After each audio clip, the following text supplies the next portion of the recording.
जय माता दी। हर साल चैत्र मास के शुक्ल पक्ष की प्रतिपदा तिथि से चैत्र नवरात्रि का शुभारंभ होता है और इस दिन गुड़ी पड़वा भी होता है और हमारे हिंदी नववर्ष की शुरुआत भी इसी दिन से होती है। आइए जानते हैं साल 2026 में चैत्र नवरात्रि कब से प्रारंभ होगी, कब समाप्त होगी, अष्टमी और नवमी तिथि कब रहेंगी और नवरात्रि की सरल पूजा विधि के बारे में भी। इस बार प्रतिपदा तिथि 19 मार्च दिन गुरुवार को सुबह 6:54 से शुरू हो रही है। इससे पहले तक अमावस्या तिथि रहेगी। प्रतिपदा तिथि का समापन होगा 20 मार्च शुक्रवार को सुबह 4:52 से। क्योंकि गुरुवार से इस बार चैत्र नवरात्रि शुरू हो रही है, ऐसे में क्या महिलाएं इस दिन सिर से स्नान कर सकती हैं, ये भी आप आगे वीडियो में जानेंगे। उदय तिथि के अनुसार प्रतिपदा तिथि 19 मार्च गुरुवार से है, तो इस बार चैत्र नवरात्रि 19 मार्च दिन गुरुवार से शुरू होगी और नवरात्रि व्रत का समापन होगा 27 मार्च शुक्रवार को नवमी के दिन।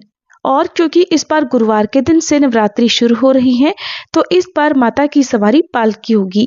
पालकी पर सवार होकर आना बहुत ज्यादा शुभ नहीं माना जाता, लेकिन ऐसे में यदि भक्त 9 दिनों में विधि विधान से माता की पूजा अर्चना करते हैं और नियमों का पालन करते हुए कथाओं का श्रवण या व्रत रखते हैं, तो उनके जीवन में शुभता आ सकती है। पहले दिन कलश स्थापना की जाती है, जो कि हमेशा शुभ मुहूर्त में ही करनी चाहिए और इस बार चैत्र नवरात्रि में कलश स्थापना 19 मार्च दिन गुरुवार को की जाएगी और नवरात्रि के प्रथम दिन मां भगवती के प्रथम स्वरूप मां शैलपुत्री की पूजा की जाएगी।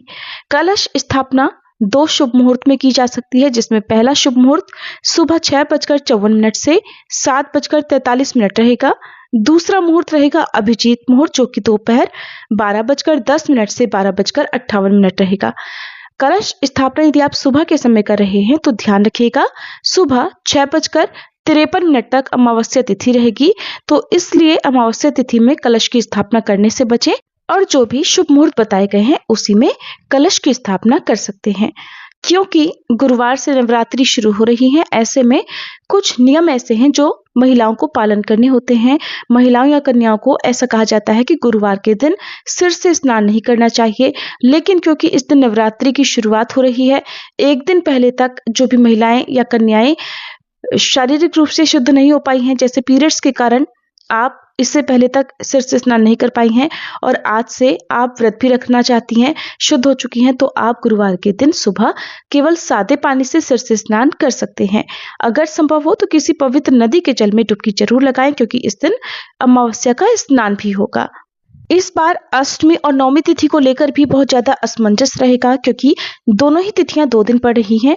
ऐसे में इस समय जो जानकारी मिल रही है उसके अनुसार अष्टमी और नवमी की पूजा एक ही दिन की जा सकती है, यानी कि 26 मार्च दिन गुरुवार को, क्योंकि अष्टमी तिथि सुबह 11:49 तक रहेगी। इसके बाद में नवमी तिथि प्रारंभ होगी।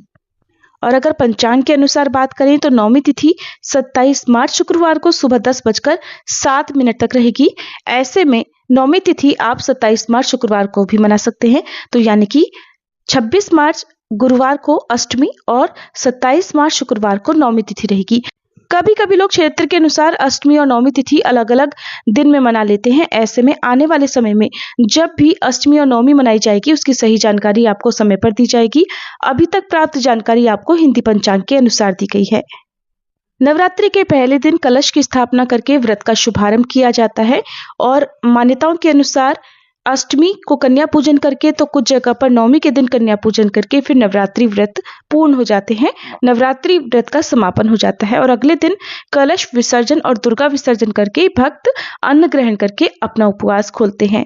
ये थी आज की वीडियो। जानकारी अच्छी लगी हो तो वीडियो को लाइक करके कमेंट बॉक्स में जय माता दी जरूर लिखिए।